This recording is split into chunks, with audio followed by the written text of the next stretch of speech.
Welcome to the Africa Football Business Show. We are on episode 5. Yes, my name is Sean Osimbo, and we continue with the conversation.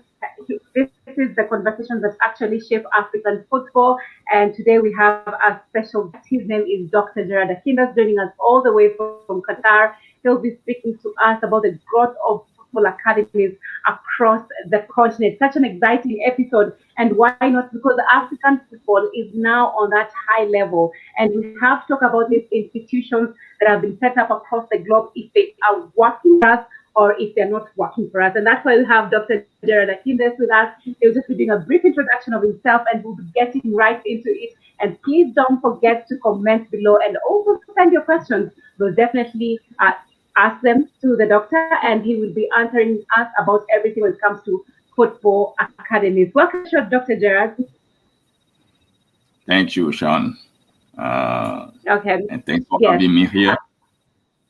Mm-hmm. Thanks for having me. Let's just quickly get it. Yes. Sorry about that. So let's just quickly get into who Dr. Gerard Akindes is, what you do. Just let our audience know everything about you. Everything is going to take forever, but briefly, I'm originally from Benin, where I grew up. Basketball had been my sport, as a sport I played. And I played in Benin, I played in Togo, I played in Côte d'Ivoire, and played at some extent in Belgium, where I coached. And I captained the national team of Benin for a few years. And from Belgium, I moved to the US, where I studied mostly sport administration and started studying sport more seriously from a more academic side. Less on the ground, more from the books and research. And I did my academic work on African football and studying African football, academies. I think one of the most, a great piece I wrote with two colleagues, Paul Darby and Matt Kerwin, was on the academies, football academies. And now I'm in Qatar. I've been in Qatar for 6 years, where I work as for a legacy program, the Josu Institute. And my contract ended this year. And I'm maybe going back to academia, I don't know yet. But this has been briefly my journey. I spent my whole life with sports, in sports, or sports besides me, but it has been there all the time. Amazing journey there. And I know you've also mentioned about the football academies, and that's why we are here today to talk about these academies that are strewn all over Africa. So kindly, can you just, what is the history behind football academies across the globe, and more specifically in West Africa? Let's say about that, because when it comes to the level of football, West Africa is always there pointing on the map in Africa. From what I've learned, I consider more myself as a student of African sport. There's always something to learn and discover. From what I've learned, academies emerged in the 90s, early 90s. And the story, it's diverse, what academy started. But around that time, there were two important factors that were influencing African sports. The first one was the profile of African sports. African football was rising. And after the World Cup in '82 with Cameroon and Algeria, the world discovered that African is not this low football continent anymore, that African could be disciplined, perform. And I think it was the attention came out of this World Cup and slowly increased. And the football academy started in the early 90s through, I think the early one were in West Africa, in Côte d'Ivoire, the SIFCOM ASEC Abidjan Football Academy. There were one in Mali from Salif Keita, a former player. And that was 93, I think. And then a few years later, the Diamba Academy in Senegal, and in Nigeria there were also the Pepsi Academy. Uh, that's really how it started. But all these academies had a different history, different story, and different drive that we can talk about. They emerged from a different desire. Yes. And when you talk about all these academies, the past, let's just even narrow it down, the past 10 years has been a boom when it comes to football academies across Africa. What exactly has led to this? This we always have to really go back to the beginning of the attention that African football got. And that attention was important in the sense that the world realized, when I say the world, I say mostly European football realized that there was a potential to recruit players from the continent more systematically because the Africans have been moving to Europe for very long. But it was beginning. And there's another a legal factor that was also critical. It is the Bosman ruling, which consider any players with a contract. First, it was for European players. Any player, European with a contract, can move around the European Union freely. Then club lost control over the players, but at the same time, they also got opportunity to recruit to have a larger market. And along this agreement, there was also the Cotonou Treaty, I think, where there's the special treaty between European Union and the Afro-Caribbean organization, where people from these nations could work in Europe with a valid work permit. And therefore, it was much easier for African football to be recruited. As long as they have a work permit, there were no more restriction of the number of non-national allowed to play in clubs. Then African can move to Europe. People consider they are good enough. Let's recruit them. From there, the market opened up. Yeah, it became a more open market. And I know you're talking about, and that's even when you talk to other people across the continent, when it comes to the academies, everyone talks about the players shifting all the way to Europe. But what about also the academy players that actually end up playing for the African countries here? Do they get to enjoy some of these benefits of this academy? Yes, academies, it is. If we look at the ASEC Academy, for instance, it was probably ASEC Academy and Diamba Academy. They were very impactful in the sense that when the ASEC Academy had the first classes, they went all the way to win the Super Cup of Africa. These young players, I think they were 19, 20, or maybe a bit younger. And that was very impactful. And that was possible because the ASEC Academy was designed to support their local club. For those who know Côte d'Ivoire, there were two major clubs with strong, long-time rivalry, Africa and ASEC. And Africa seemed to have an edge on ASEC. And ASEC decided to move ahead with a football academy to be able to become more dominant. And that's how this academy started. And that was the intention. And it had an impact on Côte d'Ivoire football for some time before things went the other way and the players started leaving. And when we look at the football, the Diamba Academy, it was a different design. It was designed to support Senegalese football, but from Jimmy, I think you have Jimmy on your show very soon, Jimmy Ajovi Boko, and Bernard Lama. They wanted also to give back. They wanted to give back to allow, to give opportunity to young football players to have good training and better opportunities within Senegal or outside. That's how Yes. this academy started.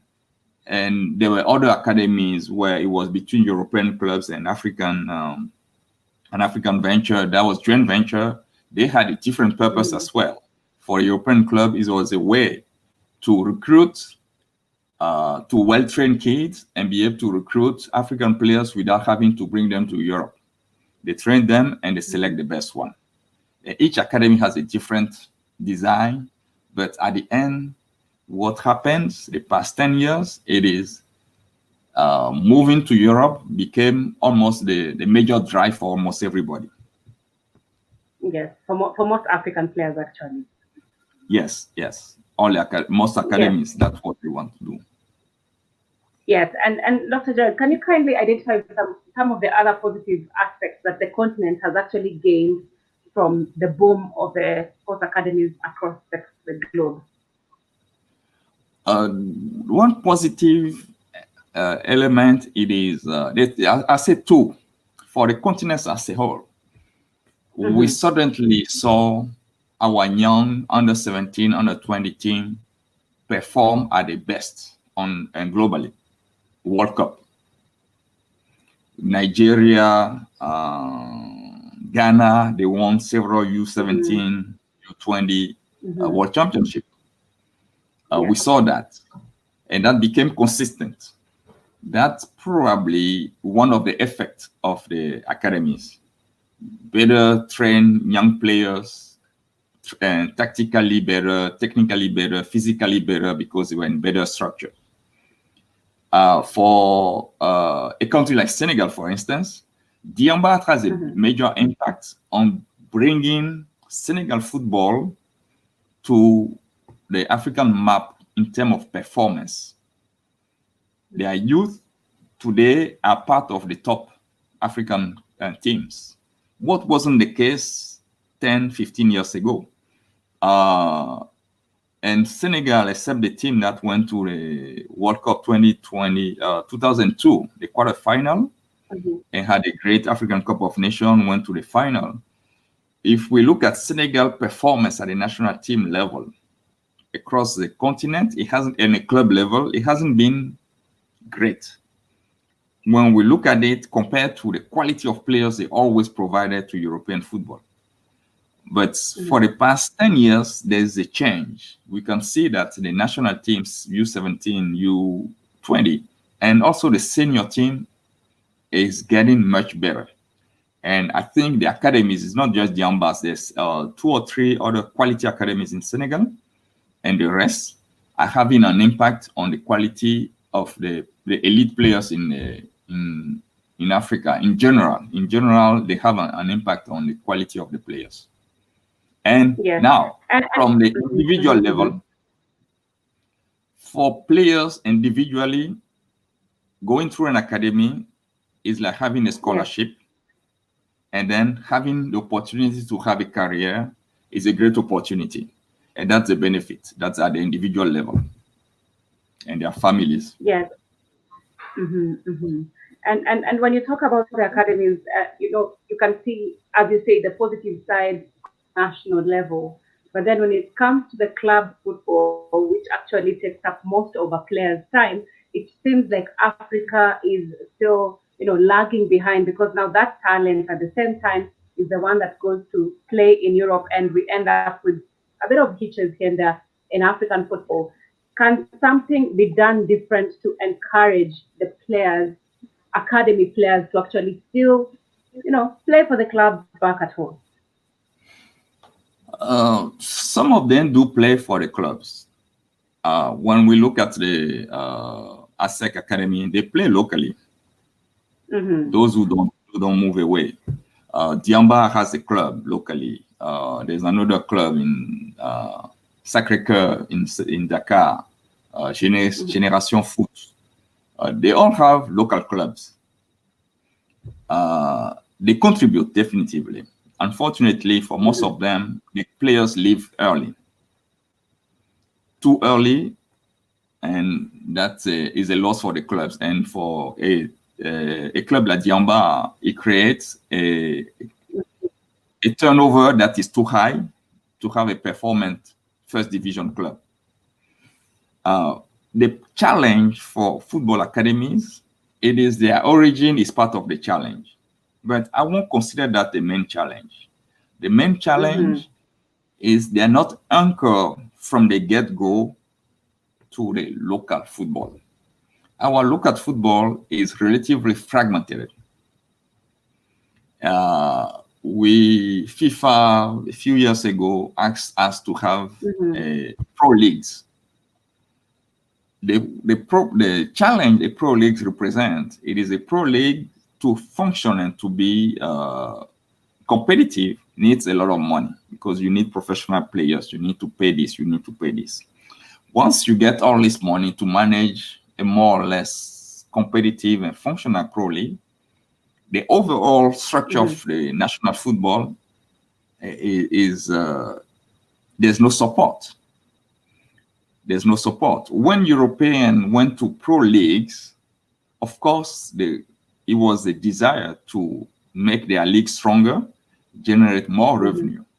But they have system where the money that is earned by the top league through broadcasting right mostly and sponsorship, a percentage is going to trickle down to the rest of their football, all the way down to amateur football. That's the difference. We adopted the pro league system. We create an institution that holds by itself. That is not always connected to the rest of the football. Academies are the Mm-hmm. same. When an academy is put together, it may become a club eventually. Then it becomes slightly different. Then they contribute to the national football. And some of them will never become a club. Their purpose is Mm-hmm. essentially to try to contract the players abroad or domestically. And to Mm-hmm. contract them domestically is not appealing. They don't make money. The players don't want to stay home because there's not much money. The salaries are low when they are paid. Mm-hmm. And why should they stay home? Then they will look for any contract. They will go to Iran, they will go to Malaysia, they will go to Indonesia, they will go anywhere. The first destination is Europe. But if they cannot, they will go Mm-hmm. anywhere. Because Mm-hmm. we also need to understand a young man or a young boy enter an academy, he has one drive. He wants to become a football player. According to Yeah. where he's coming from, it is more than Mm-hmm. a drive. Is a dream, and they put everything in it. And when they reach 17, 18 years old, and there's nowhere to go, local football is not attractive. They are not clubs may recruit them, may not recruit them. What do they do? Mm-hmm. And that's why it's so difficult to. We cannot put the blame on the academies. I think it Mm-hmm. is the whole structure for African football that is not coherent. It doesn't go into the same direction. And I'll take another example that they are not academy in two countries I know. They have what they call the cult leagues in Ghana.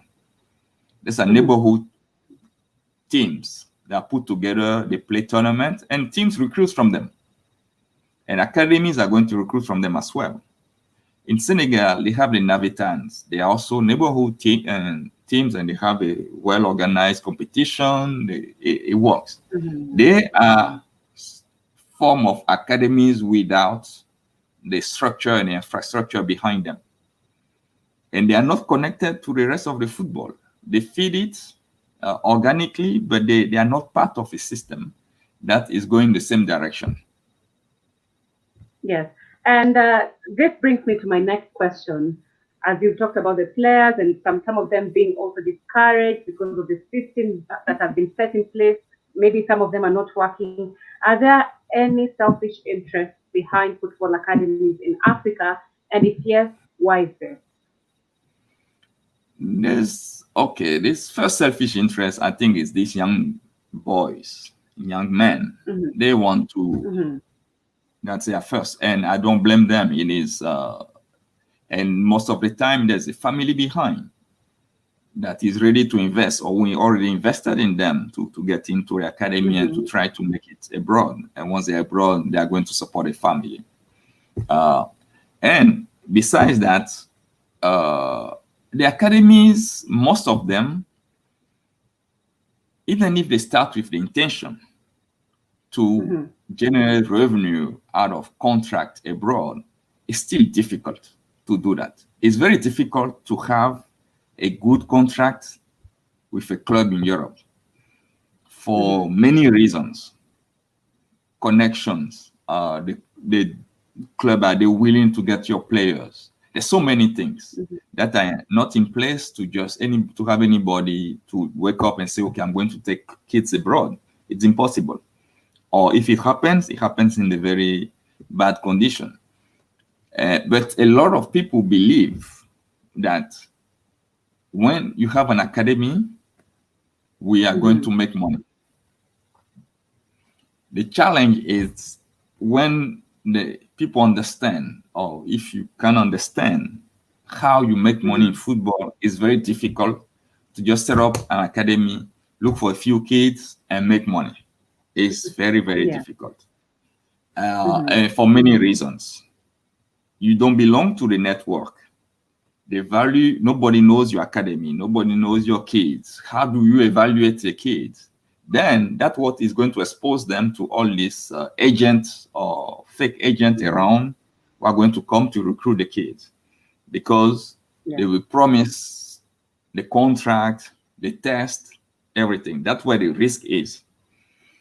Mm-hmm. Even when you have a functional academy, the economics of the value of a young player at best when he's 17 years old, 18 years old, ready to move out of the academy is what, 200,000 euro, 250,000 euro? That's the best. And once in a while, you have a player that people want for 500,000 euro. That's very rare. Mm-hmm. They don't have any value in million yet. But in our mind, we hear what player make in Europe through a contract. And we Mm-hmm. believe that it's the money that is going to trickle down to the academy. Some of it will come through this. There's a rule by FIFA where you have to pay every institution that train a player. Is a solidarity something they call it, I think. That's it. That Mm-hmm. happens. But at the same time, when the player leaves the continent at 17 or 18 years old, except if he has played a beautiful world championship, his value is still Mm-hmm. not there yet. And Yes. in if he lands in Europe, for instance, he may not become pro automatically. He will enter uh, a level that is pre-pro, and they have a value there. Mm-hmm. They don't make Yeah. much money, yes. And then an African player, when we look at even the most successful one, we look at their trajectory. We see their big contract only after 4 or 5 years. They have moved from Yeah. Africa to a maybe European academy first with a Mm-hmm. club, play for that club, move from that club to another club, and then they will end up after 3 or 4 transfer to win the jackpot, the big contract. Only a few Yes. have access to that one. That's the reality. And in this Yes. movement, the value added is not in Africa. We have Mm-hmm. provided the Mm-hmm. raw material in these young players. The Yes. value added And will reside mhm, with the European clubs who are going to transfer them and move them around. around, I agree. And when it comes to the point, and just still on your point about people who own academies or who start academies with this all in mind that they'll be getting money, you have to kind of put a bit of blame on the player agents who roam around this continent, looking for that big star, and they're like the extra voices in the ears of the people who own academies or the people who are developing young talent. What are your thoughts on player agents? And as you said, at the end of the day, still all these, even when they start roaming around in Europe, the cash ends up benefiting the European clubs more, even better than the African clubs or African institutions back at home. Yes, yes. I think the first people we can blame first it is the agent, the fake agents who don't have the Mm-hmm. interest of the kids in mind at all. Because being an agent, it is a transaction. I contract you, I help you to Mm-hmm. get a club, and I get a cut on your contract. It's a transaction. It's that's how it Mm-hmm. is. Uh, the challenge and the problem is those who are just going to take the kids, try to get them a contract, and abuse them in because they don't these young men when they migrate are very young, they don't know much, they cannot read a legal contract. The agent Mm-hmm. is doing all the work for them. That's Mm-hmm. where it is terrible, and there are many cases like that. And many of them are even not agents. They just try their luck and see if they're going to get a talented player to make money. That is a problem. The second thing is uh, even if we you are in the hands of a good agent, it's still Mm-hmm. difficult for both the agent and the player. Uh, they enter a space where they don't understand much. And overall, as a continent, as leagues, as nations, we have very limited weight. We have very limited weight to fight this institution in Europe. Legally, we Mm-hmm. cannot. Then we cannot blame the agent all the time. It is a lot. It is our own incapability to organize ourselves, to be stronger, to face Mm-hmm. the power in front of you, in front of us. I think that's where the challenge is. We blaming the agent, yes, but it's not enough. We have to get our house a little bit in better order. The leagues, the Mm-hmm. FAs, the ministries, the government, they have to take it a bit more Mm-hmm. seriously in the sense that these are our citizens that we just give away. Yes. And it is not just because they are football players. We are just giving them away. We have to provide a bit better legal protection to the Mm-hmm. people who live the continent. And we don't do it. We don't do it. Yeah. Yes, and I know you've talked about that, and this is what you've been talking about since episode one about good governance when it comes to African football. I think that's where a place where so much is lacking. But back to the players, how do they get? You've been in sports management long enough. How do they get to differentiate these fake agents and the real agents, and just how what can be done to regulate this because it's actually getting out of hand and most players in the academies are hopeful something better is coming out of it. But if you look at some of them, and even most of them who want to go to Europe, they end up very discouraged because either they and it doesn't work out as it was planned, or something, or they end up not even getting anything out of it at all. Um, yes. It's difficult to differentiate as individual. I Mm-hmm. think FIFA used to have they have a license for agent before. I'm not sure if they still have it. That's the first way Mm-hmm. you can they have to differentiate. When Mm-hmm. a player comes out of a structure academy, the structure academy generally has a set of people, agents, they work with. Yes. They just don't give the Yes. keys away to anyone who comes to them. Some of them who have partnership with clubs, they work with a club in Europe, like Generation Foot and Metz, where Sadio Mane came from. And I Mm-hmm. think Diamba also just signed a contract with Olympique Marseille in France. These are more protected environment for the young players who go to these academies. The one who are the most at risk are those who are in spontaneous academies where there's no structure to protect them, and Mm-hmm. Yes. anybody can come and be their agent and fool them.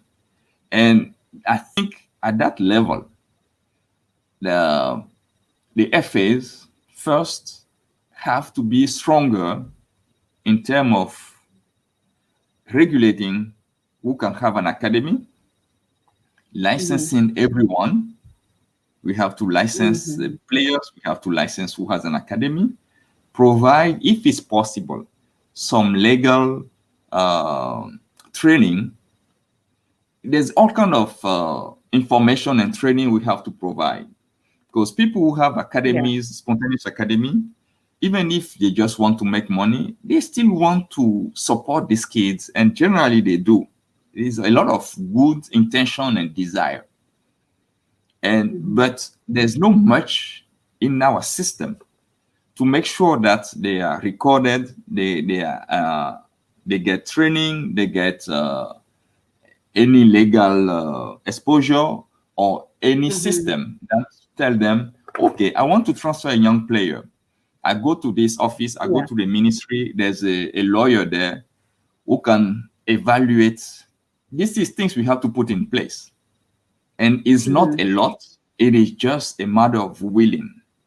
Because we always complain about we don't have money. It's not about money, it's about the will to protect these young players and to protect Mm-hmm. those who have who wants to do this work. I know a young man in Cote d'Ivoire who started his academy. I think now he's a club. He has a club. He was just passionate about it. It wasn't just about money. I don't know if he made some money, but he was just passionate about football coaching. But people like Mm-hmm. him, there's nothing in place to support them first, to improve their knowledge, to improve their capacity, and provide a space where when they need some support, legal support, technical support, any kind of support, they can go and just get some advices. That's what we have to do. Mm-hmm. And do you think these academies that are across Africa, most of them, do you think one day they will change their mindset and stop just developing talent for Europe and start developing it for the local league? Because as you had mentioned earlier, and as we know, as much as we have some players who play for local clubs, even still when they play for local clubs, behind that dream of theirs, they still think they still want to, play outside the continent. I think the only way this can change if our local league are economically viable. Mm-hmm. The disparity, the imbalance is too big. It is literally too big. I look at the report from Fifth Pro 2 years ago, I think. The Yeah. average salary of an African player is maybe $1,500. And that we put everybody in North Africa and South Africa together to get this number. Mm-hmm. And most of them Mm-hmm. even don't have a contract. Mm-hmm. And I remember a show where I hear what a player makes in Cote d'Ivoire in average. They make a bit more with Mm-hmm. bonuses here and there. It's 50,000 francs. That is barely $100 a month. That's a reality. We cannot deny it. And it's a reality that we are not going to change anytime soon for Mm-hmm. economic reasons. For just economic reasons.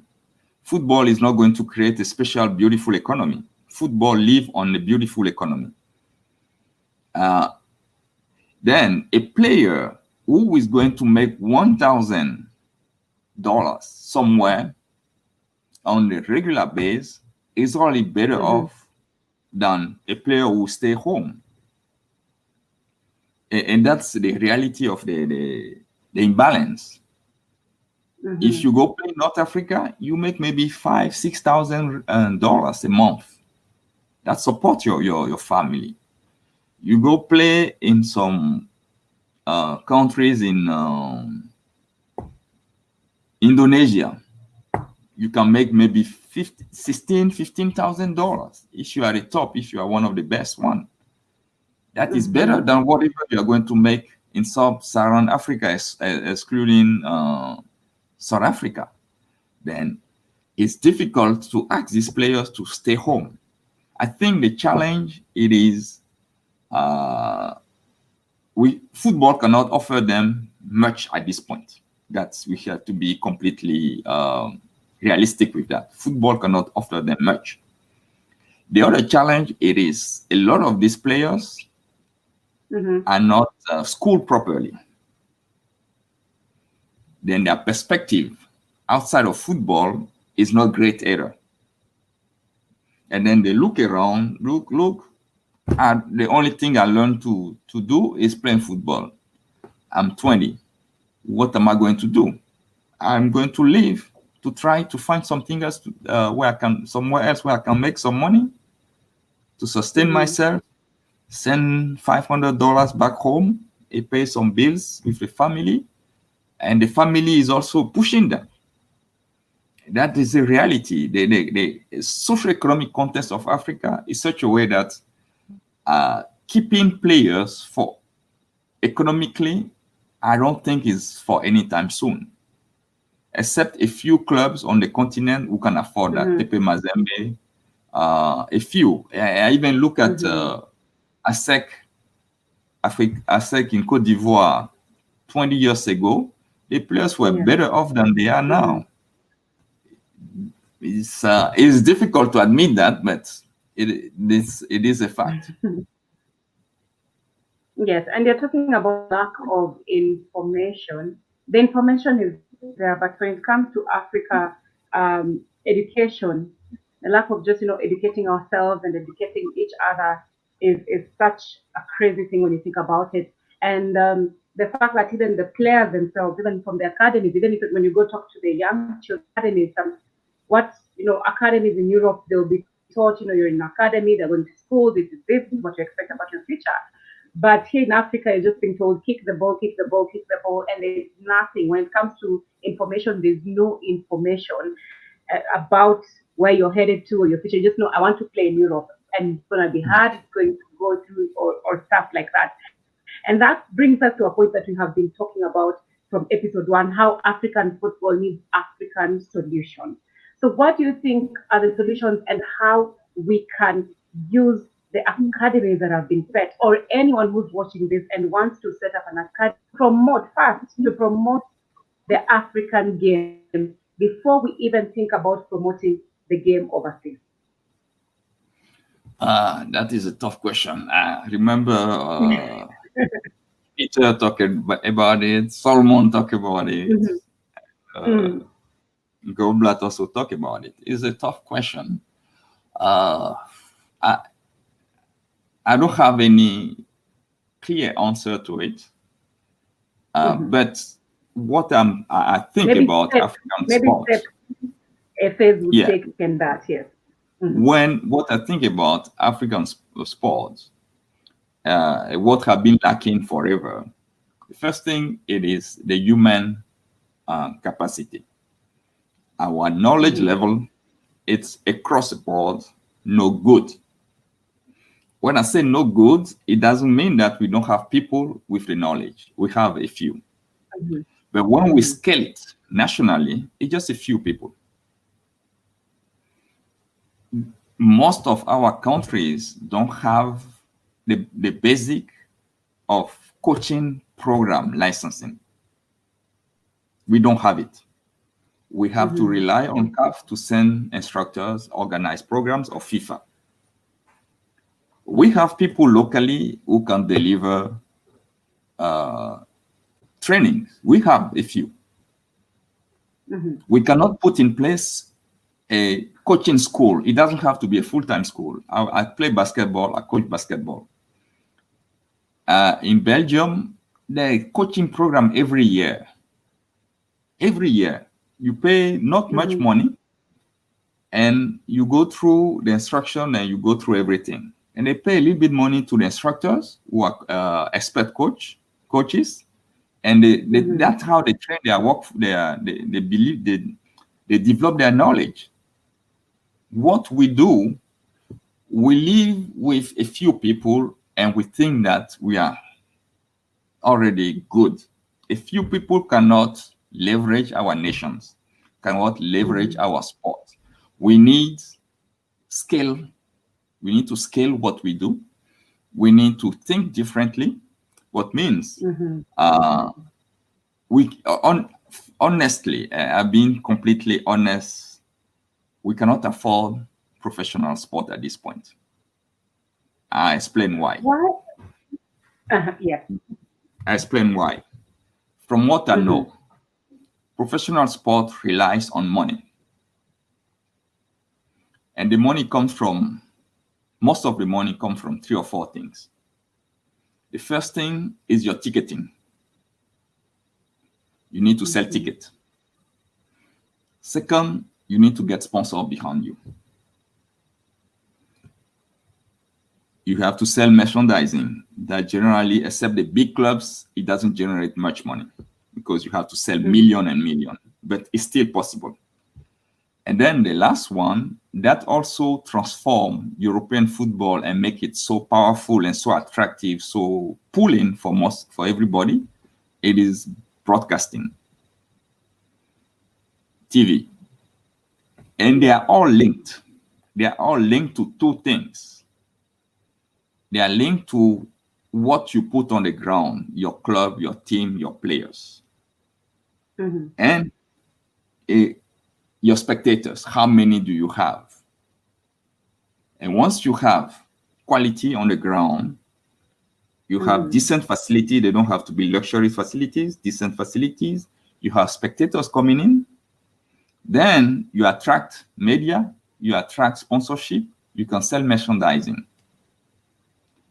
These revenue streams, we don't have them, except a few countries, and at Mm-hmm. some extent in some countries, a few clubs, one or two per country. And when you look at this that way, where are we going to get the money to pay the players? It Yes. costs money. Sport is budget, it's money. Professional sport, I'm saying, not sport in all sport. Professional True. sport, it's money. Where are we Mm-hmm. going to get it? Mm-hmm.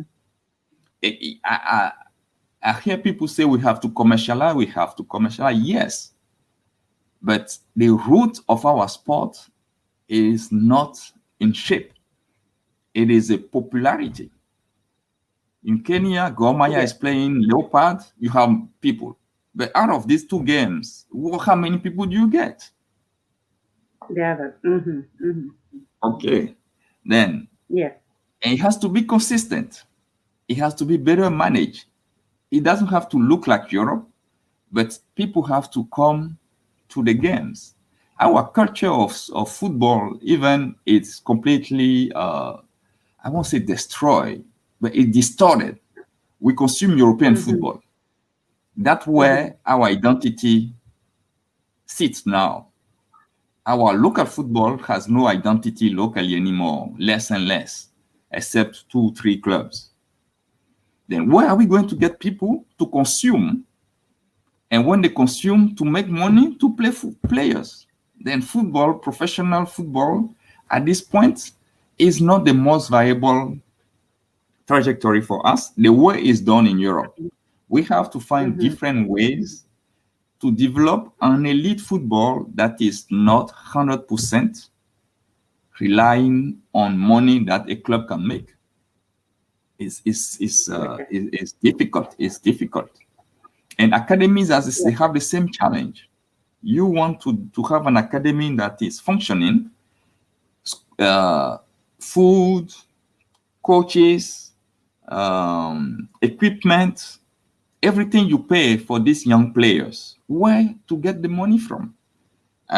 There's another colleague, Itama, who wrote on Ghanaian football. He has an Mm-hmm. interesting piece on that. It is a Mm-hmm. complicated business because uh, it relies on what they call the disposable income. Your society has to be well off to a point where they have money for entertainment. In number, Mm-hmm. not a few people, in number. Yes. And then when they have the money, football now has to be in good shape to offer something that entertain people that they can identify themselves to be able to consume it to make money.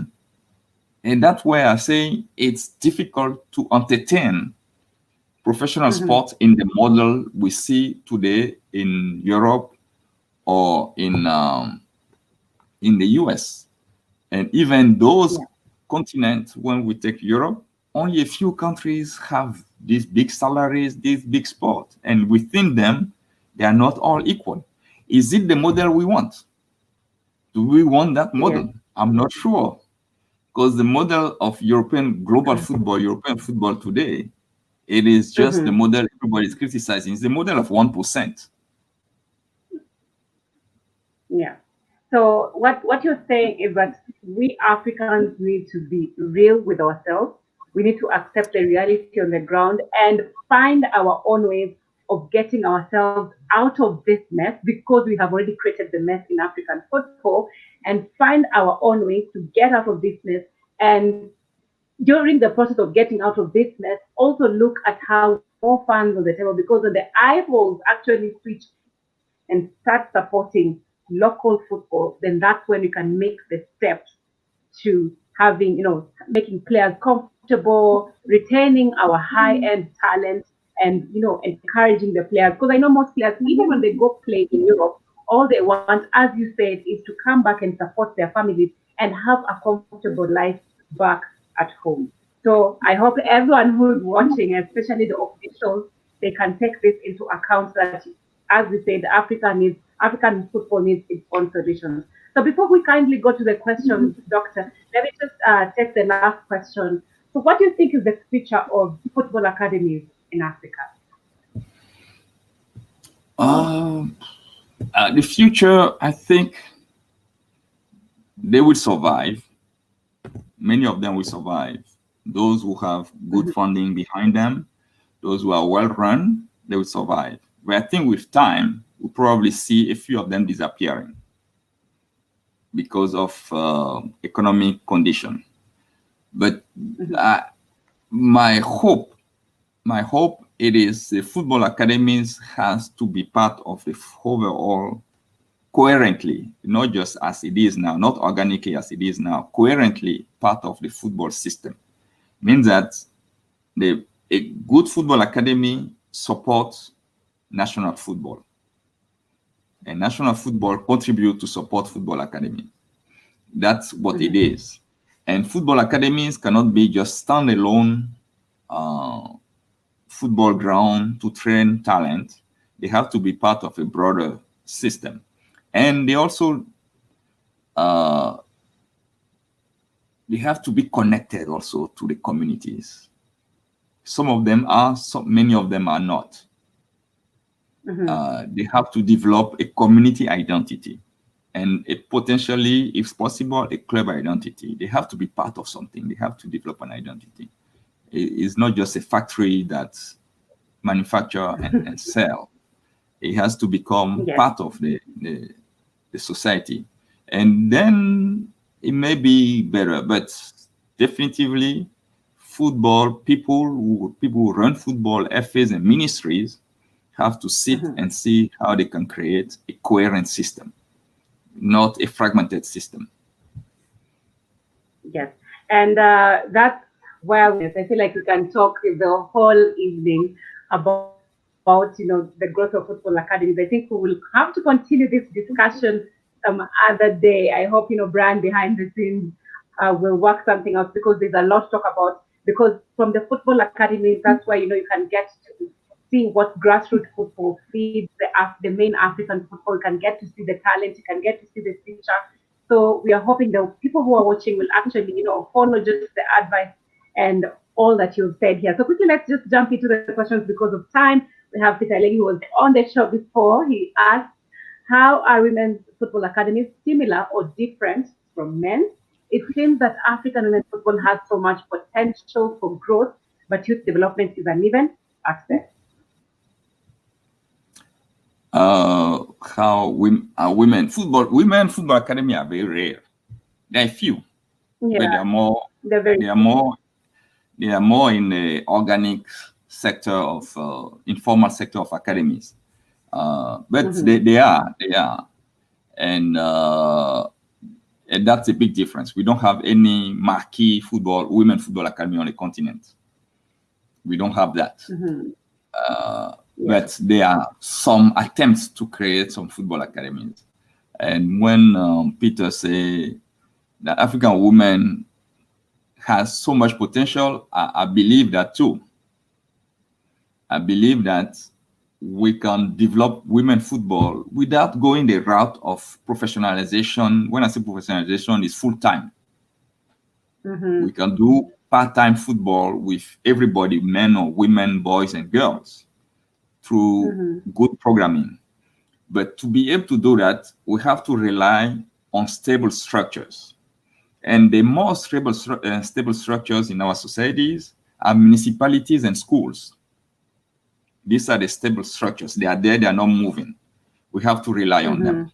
And individuals with their will, with their talent, with their drive, people like Brian, they can work much better because they are part of a stable structure that's not going to disappear, that has a minimum level of investment or infrastructure or some ground. And second thing we have to do, absolutely, and African has to invest in this, it is train quality people. And not train a few and brag about the success of one or two. We have to train thousands of youth coaches. That's where the quality is. Thousands of thousands. People who love football, who like to coach. We need to provide spaces where people can wake up, say, oh, I would like to do a coach license. I can join the program, do it, and coach some kids. That's the difference between us and the countries who are moving. I won't say it's money. This is about people. You have to understand that it's about people. And there's one country that show a country that is 300,000 people, Iceland.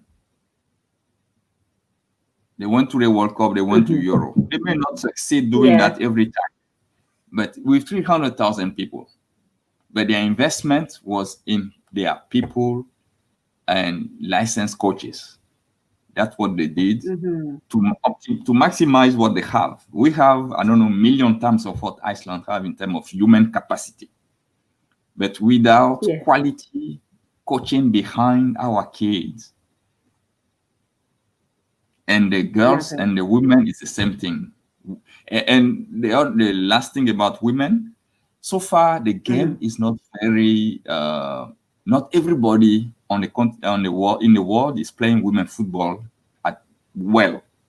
Then with a little bit of investment, women football can be ahead of men football in Africa in terms of performance. And also. Yes, and I know your point brings me to also the point we're talking about, the lack of education, where when you take a look and when you talk to even the young children, they only think when you talk to them about football, they only think it's about the people who are kicking the ball in pitch, and yet there's so many careers surrounding football. So I feel like the people on the continent need to be educated that football is just not about kicking the ball, being a player. There's so much you can do behind the scenes. And yes, I agree. If we actually put up structures that can train coaches, train the people who can guide these young players, who can guide other upcoming coaches, and that's when you actually see an improvement in the game. So quickly, I know, oh my goodness, yes, we're running out of time. So let's go to Vicky's comment. He says the agents are only taking advantage of a fundamentally damaged system. Dr. Akindes just named the local governments and federations and agencies need to take responsibility and build from within to give most kids who will never make it to the Europe Pro League, as in 99.998% of them, a reason to focus on being the best in their own country rather than just following the money trail to Europe, which for most of is an empty promise. So yes, he is in agreement with your sentiment, Dr. Akindes. We have right. Empty Matt. Yes, we have Empty Matt who says Akindes is wrong that Africa football will never become professional because experts like him do not offer their services to improve on the continent. He is put in brackets, speaking under correction. Again, back to the point, maybe the lack of information, maybe the lack of education. How do they get, because there's so much knowledge you have shared with us, and it's not just for us, it's for the officials. How can they reach out to Dr. Akindes for you to advise them so that we can get to that professional level that the continent is actually craving for? I I think reach out to me. I think I have a Twitter account. I'm not very active on it. Yeah. Yes, you'll And have to be active for your fellow Africans yes, now. Yes. let me bounce back quickly about this comment. It's very interesting. Yes. Uh, Yes.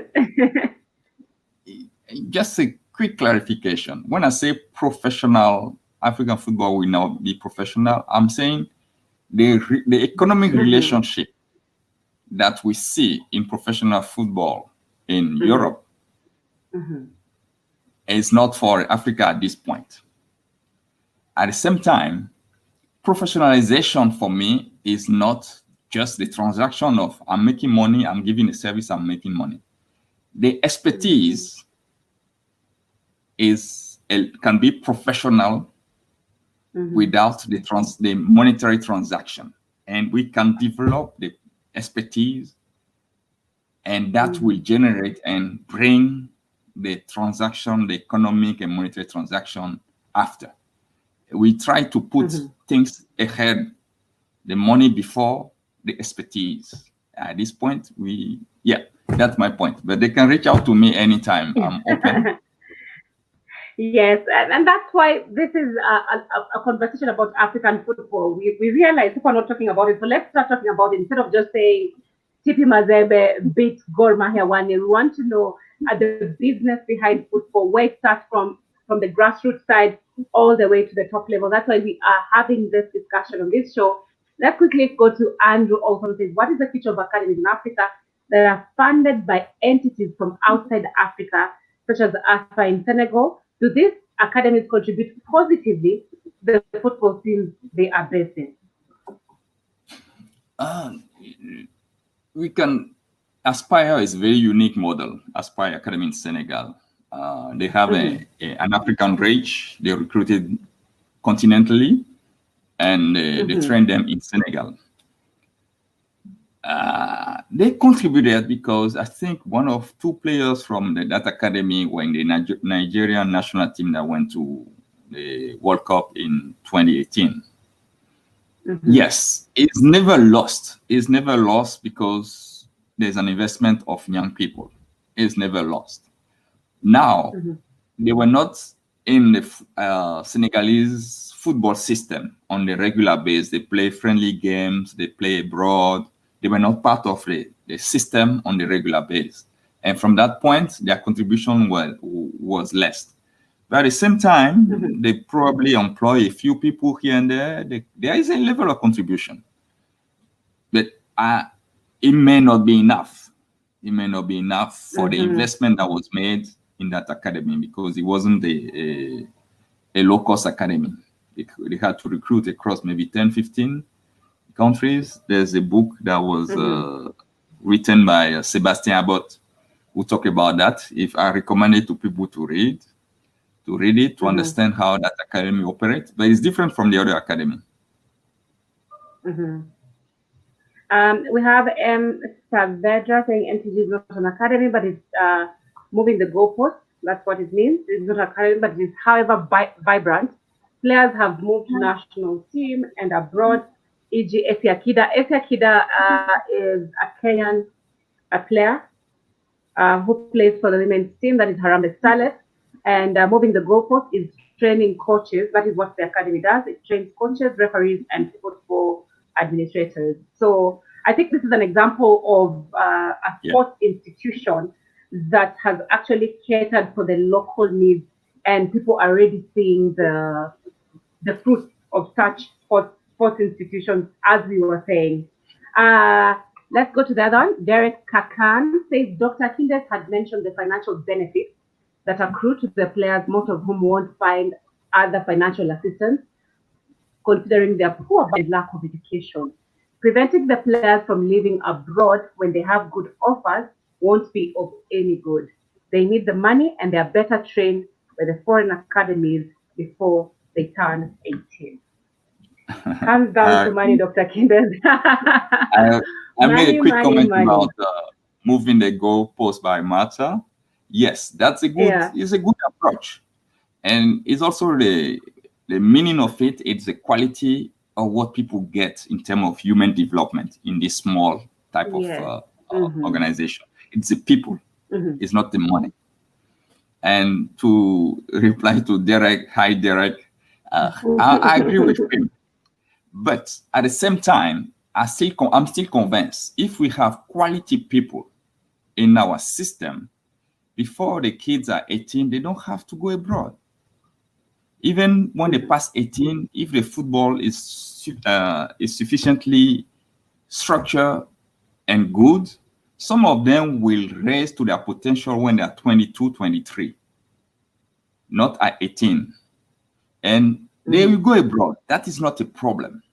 It is what we offer on the ground that we really have to deeply improve by a stronger investment in knowledge of coaches, everything that is around these people, volunteer, paid, unpaid, Mhm. everybody has, the knowledge has to go up.